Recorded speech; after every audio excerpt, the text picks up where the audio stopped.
Saturday. Hold it. When a bully asks for it, Give it to me. he's gonna get it. From Webster. Then, the old folks need protecting. He's got a gray belt in karate. Sidekicks. Saturday. Weekdays, join the Boys Club. We both have so much in common. And we're very honest and trustworthy. The fun starts at 5 with The Ricker Oh, there's a provocative pseudonym. on Silver Spoons. Boy, is this exciting. And at 5:30, Boy, this place is neat. don't miss Webster's magical brand of comedy. Great idea, huh? It's so American. It's back-to-back fun with Silver Spoons and Webster. Weekdays starting at 5, here on 50. Friday, join the kids from The Cosby Show. Punky Brewster, Silver Spoons, and Gimme a Break on an all-new holiday treat when Andy Williams and the NBC Kids search for Santa. Then, Mr. T, Emmanuel Lewis, and Ty Babylonia and Randy Gardner bring holiday cheer in A Christmas Dream. Friday. Setting my ways, losing track of the days. Only me to live for. Had no need to give more than I wanted to. Spending my time just holding the line.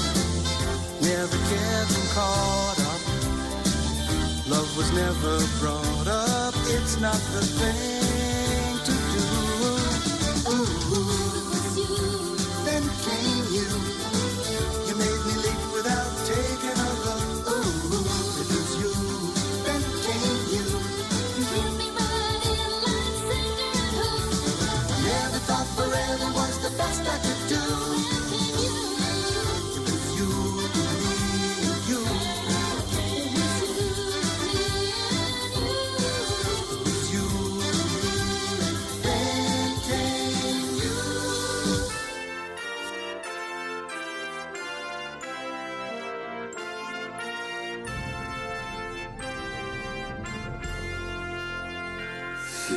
Sitcom, are ye faithful?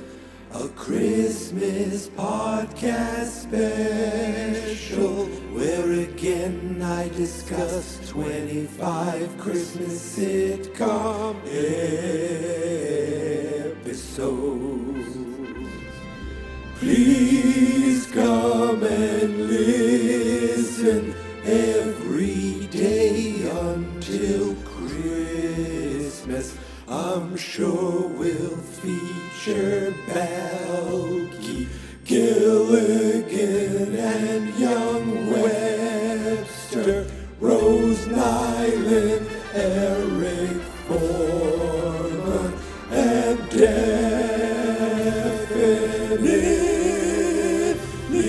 Mork.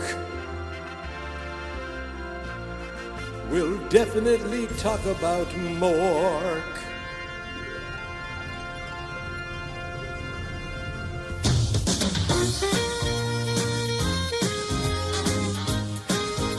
Happy Tuesday, everybody, and welcome back to Sitcom, Are Ye Faithful? We made it to day 20. That's right, after today, there's only 5 installments left in this year, but I'm already saying it now. Next year, we're coming back for 25 more. I wonder if I can do 25 new sitcoms, or 24 or 23, because it's looking like this year I am going to do 23 series that I didn't do last year. Originally, I was thinking, well, I'd like to do some repeats and some new ones, but it seems like, based on what I've done so far and what I've penciled in for the final 5 episodes, including some with some special guest stars that the Geek Mentality world should be familiar with, when all is said and is done, there'll be 23 different unique series from compared to last year, including this one, Webster, where I am excited because I put Webster in the theme song. So I said, I got to do it. That forces my hand. I mentioned Webster. I'm doing Webster. And here we are talking about Webster's season 5, episode 12 episode, Simple Gifts, which originally aired on December 14th, 1987. I was a wee 11-year-old. But the star of the show, Emmanuel Lewis, was already 35 years old. No, actually, Emmanuel Lewis was born in 1971, so he was 16 years old, but he is a little guy. You know, I'm looking on his Wikipedia page, and it says that his height only changed 6 inches since his childhood appearances in Webster. I think the last time I saw him was on The Surreal Life. But he is, it says, making him relatively short. But it says here there's no known condition that would explain his height. So he is just, he's a little person who was a little teenager who could really pull off being a little kid. Like, I don't know if Webster, they ever said his age, or if he was supposed to be, you know, just this kid.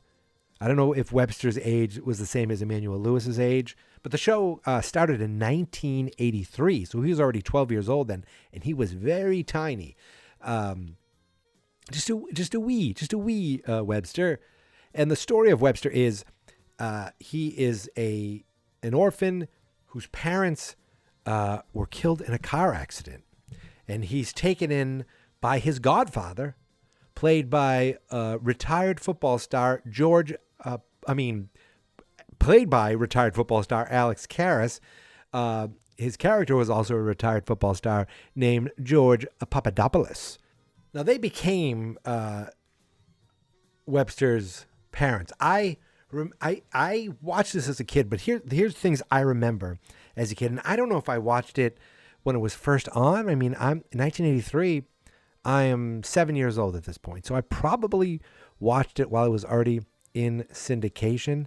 And it was one of those shows where I remember it being on during the day more than it being an evening show. It turns out that it was syndicated while it was also still making new episodes. So it got canceled. I didn't read all the information on it, but I remember it being on most of the day. And what I remember is there was an apartment, there was a fire, and he talked about his Mentos. And I could be wrong. I'm not taking notes. Those were his mementos. His uncle was Ben Vereen, I think most known from Zoobilee Zoo, of course. But he lived with George and his wife, Catherine. But the weird thing to me always was that Webster never called them mom and dad, which is fine because it's not their parents, and he had parents. But it was always George and ma'am. And that's just like stuck with me. Like, why didn't George get, called? He could have called him Pop for Papadopoulos, but it was always George. And Catherine was always ma'am, which is, I think very polite. And the kid had manners. And the cool thing is that Alex Karras, who played George Papadopoulos, and actress Susan Clark, who played Catherine Papadopoulos, were married in real life. They got married in 1980, and it wasn't one of these marriages where they were married and then it didn't last. No, they were married from 1980 to 2012, when sadly Alex Karras passed away. Something like it, just the fact that they were a real married couple. If I was out and about, and all of a sudden I saw George and Ma'am walking by me, it would have blown my mind. And I'm not saying as a kid. I'm saying it would have blown my mind as an adult. So with me, Webster, I think of the George and Ma'am thing. I think of the apartment, but then they moved to a house that had like a hidden door. It had a clock that Webster could use to go, I think, to the basement all the way up to his bedroom. That like the door came out of his closet. And I remember being scared of an episode where these burglars showed up and Webster was alone. They finally left him alone, and that's when burglars show up. And he had to hide in the clock. The clock was like, you could actually pull it out like a door. It was a big grandfather clock. Very, very awesome. And of course, the theme song. It was you, there was you, then came you. Do do do do do do do do do do. It lasted 6 seasons and 150 episodes. I didn't realize it lasted that long. And I watched today's episode, Simple Gifts, on Pluto. So it is available. I don't know if it's all on Pluto. I think at one point it was on Hulu. But right now it's on Pluto for free. There are commercials, but they're really not that obtrusive. It's like watching on regular TV. You hit play, go through a couple of commercial breaks that aren't that long. Except it's the same commercials. I've noticed when I watch streaming shows, like the commercial blocks are usually the same commercial over and over. And I feel like you could say, wow, they're really getting their money's worth, like they're in every commercial break. But to me, sometimes it makes me almost tune out after the third time. I'm like, oh, this one again. Let me just, not that I'm paying attention so much to ads anyway, but it kind of, oh, it's the third time. It's this ad again. I forget what it's even about. Oh, it's something about some kind of credit card. Oh, great. Awesome. Anyway, what does that have to do with Webster? Nothing, except that that's how I watched it today on Pluto. And there's a link to the show in the show notes if you want to watch this episode. It is great that while we have all these streamers that charge money for premium content, there's still there's still good content, and sometimes premium newly produced content that is available on these free services, commercial with commercials, such as Pluto or Tubi and Freevee. Those are the three that I think of. Pluto's the one I think of the least. I guess Peacock might have some free stuff too, but at this point I'm paying for Peacock. So anyway, Simple Gifts. What is Simple Gifts about? Well, it's about Catherine's rich uncle showing up for Christmas. But here's the thing: the rich uncle is portrayed by none other than John Astin. Television royalty. Gomez Addams himself, John Astin. And when he shows up, I expected, now I don't think this is filmed in front of a live studio audience. I think the laughter was canned, but nobody thought to put canned applause. Like, yay, that's John Astin. Like, wow, look who it is. They make no mention of it. And he is terrific in this episode. He's full John Astin, just full of energy, full of positivity, just like there's, I watched the Addams Family up last year for Christmas, and he has this like mischievous look in his eyes, and he's always, but he always seems to be, doing something for good, but it just looks like he's up to no good in a fun way. And it's kind of how he is in this. The episode is, it's Christmas time, obviously, and George and Webster are setting up a Christmas tree, and it really doesn't look all that great, but they're all excited because Uncle Charles is showing up, and he shows up with gifts for everybody. He's got this crystal thing for Catherine. He has a first edition, was it Huckleberry Finn or Tom Sawyer? I think it was Huckleberry Finn, signed by Mark Twain for Webster. Webster's like, well, I better not lose this on the bus. That's my Webster impression. And then for George, he's like, here, I had this. He had a fully produced, highlights of George Papadopoulos, NFL, narrated by Frank Gifford. You hear Frank Gifford in it with like a full, production team. There's credits. George is watching this later. Like there's assistants, there's producers, there's a best boy. What's a best boy? It's like he made a Football Life before a Football Life was a thing. On the NFL Network. I feel like they could have just sold this to the NFL Network, years later. And George watched it and he loved it, but it was too much. The whole thing with this episode is it was, George doesn't want things to go to Webster's head. He doesn't like that this guy's showing up and just being overly indulgent mostly with Webster. Catherine's used to it because that's how she grew up with Charles. She goes, he's always been this way, and he means no harm. But at one point, he says, they were going to go see the Christmas parade, and George couldn't wait to get there and talk about, and get to the peanut guy. And Uncle Charles is like, nonsense. He goes, I've rented a blimp like one of those balloons, like the Goodyear? He goes, the very same. And he's like, I guess we'll have to, we won't do the peanuts then. He's like, nonsense. Or he says, I actually, I hired a guy to be on the ship too. So instead of going to the parade like they do with tradition, they're flying in a blimp. And I'm like, part of me is like, I mean, what's the big deal? This guy seems to be super rich and he wants to, just indulge his family. And he was really sweet to Webster. Like there was nothing wrong with it, except George thought it was sending the wrong message. Well, later on, we get the wrong message where they said to Webster, "Oh, Webster, you dropped this quarter." Oh, I'm sorry. So Catherine says, Uncle Charles, can you kind of like just like make it a little, just kind of limit things a little bit, and just do something, just have a nice day with him. Or maybe that was the second thing. The first thing is like they have a day together. They can't wait to go out and do something. So what do? He flies them first class to New York to go see a play. And they go to the museums. He's like, well, if you go to a museum, you got to go to New York. I don't know where this takes place. Like, didn't they move? They moved to San Francisco, right? Do they live in San Francisco now? I feel like. Because at the beginning of this season, there was like 3 episodes called San Francisco. Maybe they just visited San Francisco. But wherever they were, I don't think that would have been too much. They flew to New York. Yeah, there's no way they're in San Francisco. They flew to New York to see the play. And at one point, Catherine's like, "Oh, you dropped a quarter, Webster." He's like, "It's only a quarter." He didn't say it like he was a greaser. He says, "Only a quarter." And George is like, "Huh, what?" He got really upset because now Webster is not valuing money. Oh, it's only a quarter. Who cares? So they realize, this is getting too much.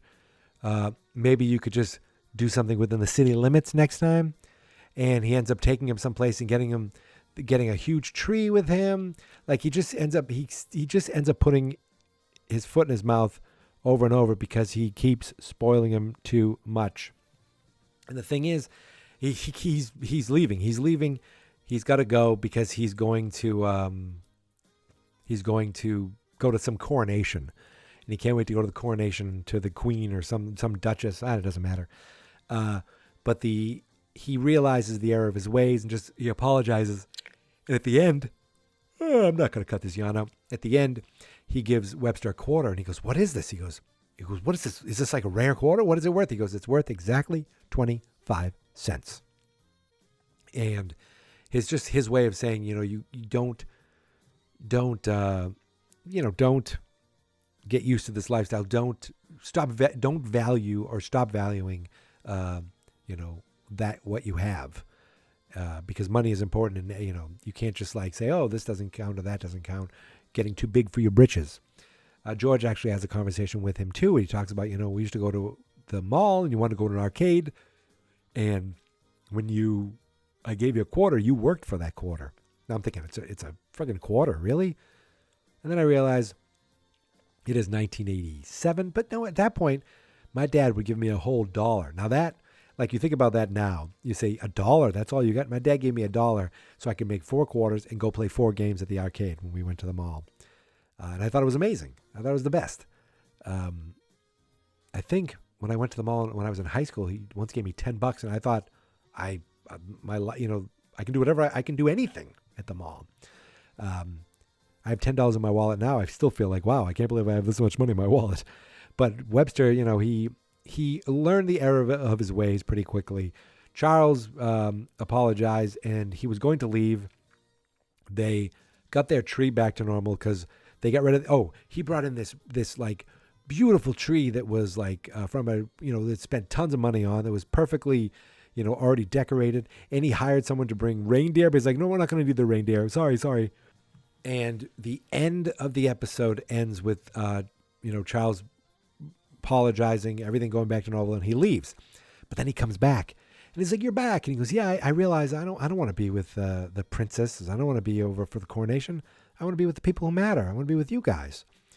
And they're like, "It's Christmas. Can we do something Christmassy?" George says, "We haven't even read it. 'Twas the Night Before Christmas," which isn't it called like a visit from St. Nicholas or something?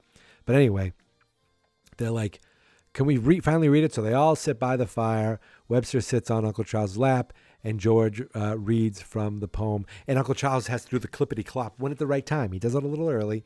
Webster, they add in some sound, like Webster makes some sound effects too. And that's the photo. I had to take a screenshot because there's not a lot of pictures of this episode out there. But I found it. But I didn't find it. I actually had to make it. On Tubi, I had to freeze it at the right exact moment before the credits rolled.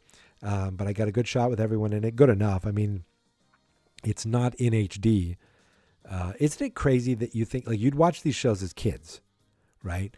Then HD comes out, and now those shows look worse than they used to. Like, they didn't look this bad on my, 15-inch black and white or 15-inch color TV in my bedroom as a kid, or 10-inch, 15-inch. That was probably huge. They didn't look that bad. So, it's weird that converting some of these old shows to HD, they don't quite, or, watching them on HD TVs or something, they don't quite, maybe they just weren't properly stored or preserved over the years. I don't know, because then you could see some old black and white movies or old black and white TV shows, and they look brilliant because they were probably shot on film back then. But I think that's it. I think I'm done. Getting this one late, but I did watch it earlier today during my lunch break. But I didn't get to talk about it because I was talking about something else on a different podcast on Fine Movies, Fine Spirits. Got together with my usual band of merry men and some special guest stars to talk about It's a Wonderful Life. That's coming out on Christmas Eve. If you aren't a subscriber, go to fansnotexperts.com/finemovies, and you can find links there for the Spotify and for the Apple, and for those things. The latest episode, the latest full episode, just went out yesterday. Elf. We do Elf from 2003, so I think you should check that out. It is a movie show hosted by me and my two friends.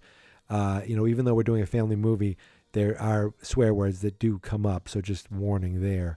But that's it. I am done. I think I wanted to do Webster last year, and there's two Christmas episodes that popped up. This was one of them. I think this one was ranked a little higher, so I watched this one. I'm glad I did, mainly to see John Astin and to see Emmanuel Lewis. He didn't do much after Webster. He's well known for doing some commercials, for doing a Christmas special with Mr. T that I played a clip, like a commercial for at the beginning of this. But he, unfortunately, you see him, you go, oh, there's Webster. Like, it doesn't, you might say that, like he's the character, which he's not. He's a person. But, the kid had comic timing. Well, he was a teenager then, but he had comic timing.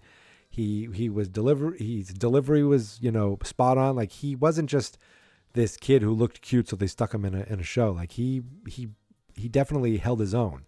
And this is the second show this year where the dad is a former professional athlete. Don't forget, Mr. Belvedere, just a bit outside, Bob Uecker. And now Alex Karras, who probably is best known for, his time in football, but wasn't he suspended for life for gambling from football? And, of course, Blazing Saddles. And his son, I believe it's his son, at least plays or played for the Patriots. I'd have to look that up. But at one point he did. All right, that's it. I'm tapping out. So thank you so much for listening. Thank you so much for subscribing. You can find me on Twitter and Instagram at Geek Mentality. The Facebook page is Fans Not Experts. And the website is fansnotexperts.com. It's December 20th. Christmas time is really here. Like a week from today, Christmas is done and gone. This podcast, these episodes are done and gone for another year. But fear not. Geek Mentality will be back in March for the final installment of Marchy McFly. And if you just want to hear my voice in the meantime, I'm all over the place at fansnotexperts.com. There's a bevy of shows that you could subscribe to if you want. You don't even have to listen, just subscribe. I appreciate it. So Until tomorrow, my friends, once again, thank you for listening. Thank you for subscribing. And here is my theme song. This is my podcast. I made it. Geek Mentality's what I named it. And I think you should listen and subscribe. 'Cause I'm kinda funny and awesome. I think that I'm worth your time, and I'm kinda handsome. My mom says, please listen and please subscribe. At least listen to this episode. Fans, not experts.